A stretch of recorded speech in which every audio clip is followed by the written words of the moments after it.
Vinayak sir, Krishna ఇంకా మళ్ళీ విమర్శలు, ఆచార్యులు, విమర్శకులు, సారు భలే మాట్లాడినారు. చూపింది నాకు పాత ఊరు చూపిందంటే కళ్ళు యాదికొస్తున్నాను. ఫేమస్ కళ్ళు ఊళ్ళో కళ్ళు అయితే కళ్ళు మా ఊళ్ళో.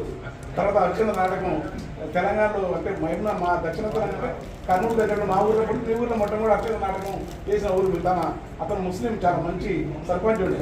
అర్చన పాత్ర ఇస్తే నేను కోటేశ్వరరావు నేను వచ్చి ఆ ఊరిలో ఉంటుంటే బాలమయ్య అరే నాకు లేదు భలే అతను విద్యార్థులు అన్న రత్నాకర్ ఆచార్య వాళ్ళ తర్వాత విమర్శకులకు ఏం లేదు మా దోస్తు ముఖ్యంగా ముందు ఆయన కక్క ఆక్స్ఫర్డ్ ఉన్నాయి, చాలా సీరియస్ మాట్లాడండి. అది ఏం మాటలు మనకు ఎందుకు వచ్చే బాధ. ఎవరు మారండి వీళ్ళంతా ఒక్కడైనా సపోర్ట్ అవుతాను మాట భయం మనకు చిన్న చిన్న డ్రామా నీవు నేను కొట్టాను తప్ప వీళ్ళందరికీ ఆలోచన ఏదో లెక్క అప్పటి నుంచి పెద్ద ఆయన సాహిత్య గారు రచయిత కవి వారు మా గురువు గారు పెద్ద అయినా పోయి ఇంటికి మంచి పోయిట్ అయినా వచ్చి వస్తానే బిర్రు మాత్రం ఎదుగులు అది బంద్ చేయండి. గొప్ప వస్తా అనేది తీసిపడి గొప్ప కాదు, మంచి బాస్ రైటర్ పోయిట్ అని మంచి కవి, అద్భుతమైన కవి. మళ్ళీ కన్నా కింద చాలా మంది ఒకరొకరు మామూలు కాదు కనపడలేదు. ఇక అయిపోయింది ఉపన్యాసం. ఎందుకంటే ఏం మాట్లాడు దళిత సాహిత్యం ఆయన మధుర్ మహేష్ బాబు ఒక మాట చెప్తున్నాడు. అందరూ తల్లులు వాళ్ళు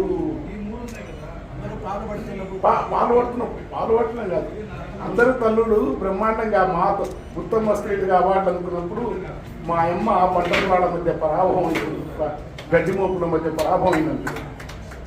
నా తల్లి పాలిస్తున్నప్పుడు నాకు పాల తల్లి యొక్క కొంచెం ద్వయం అని చెప్తుంది. అక్కడ రొమ్ములలో ఎముకలే తగిలినాయి నాకంటాడు.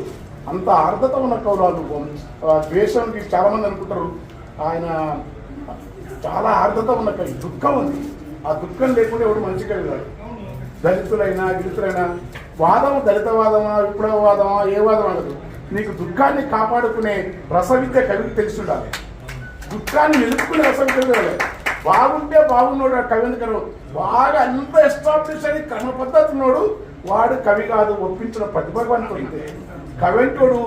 నేను మొన్నగా మా తమ్ముడు కూడా వ్యాసం రాస్తూ కవిత్వంలో బోధనా శిక్షణ ఉండాలా ఇట్లా అవన్నీ రాసేవి. బోధనాలు గీదనాలు ఉంటే అవి ఏంటంటే కొంతకాలం ఉంటాడు, కొంతకాలం మాత్రమే.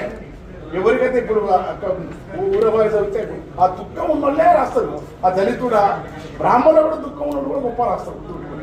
దుఃఖం లేకుండా దుఃఖం అంటే మనకు బ్రాహ్మణులు అంటారని బ్రాహ్మణులు ఇప్పుడు మన మీద ఎన్నడూ దాడి చేయడం వల్ల ఐడియాలజీ ప్రమాదం. కానీ దళితులకు రక్షణ ఇచ్చిండు. బాపట్లలో విజయరాజుకు రక్షణ ఇచ్చి బ్రాహ్మణే ఉన్న లక్షణాలను బ్రాహ్మణే మన కోసం రాసింది. కానీ మనమే దాడి చేసేంత మద్దున్నా బాబు బండ్లు వేసుకొని పెట్టుబడి, సినిమా పెట్టుబడి, పైసల పెట్టుబడి వేసుకుంటున్నాం. మహాత్ములు ప్రభుత్వం నడుపుతున్న వాళ్ళు అయ్యా మీరు ఆత్మహత్య చేసుకున్నారా, మా డుగుడుకు బండి వేసుకొని మీరు మా ఇంటి ముందు వస్తే ఒకసారి లంచం ఉండాలి మా అమ్మలకు రేపటి నుంచి ఎవరు పిలుస్తారు అయ్యా మీరు ఆత్మహత్య చేసుకున్నారా, పొలాల్లో పట్టి మా పిల్లలు ఎవరు రేపు చేస్తారయ్యా అని చెప్పి అంత వేయం. అంటే అలాంటి వాళ్ళు ఎప్పుడైతే ఐడియాలజీ భావజాలము క్యాపిటల్ కలిసిన వాడు చాలా డేంజర్. క్యాపిటల్ ఉన్నోడు డేంజర్. వాడికి మనసు ఉండదు, మతి ఉండదు. డ్రామాలన్నీ అవన్నీ కూడా వాడిని వ్యతిరేకించకుండా, వ్యవస్థీకృతమైన విలువలను వ్యతిరేకించకుండా మిమ్మల్ని దేశపరాధములకు చిపురంగులు వాహనములను సొమ్ములు కొన్ని పుచ్చుకురని చేతులారంగా శివుని పూజించడేని పూజించమం అది విడిచిపెట్టు. నోరు నయ్యంగా అరికీర్తి నిలబడిన వద్దు. దయయు సత్యము లోనుగా తలబడేని. దయా సత్యము లేని వాడు కవి కాదు.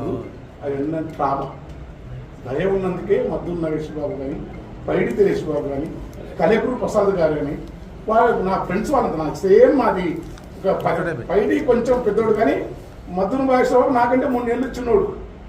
లయోలా కాలేజీలో దళిత సాహిత్యం అంటే నేను కూడా పోయినా.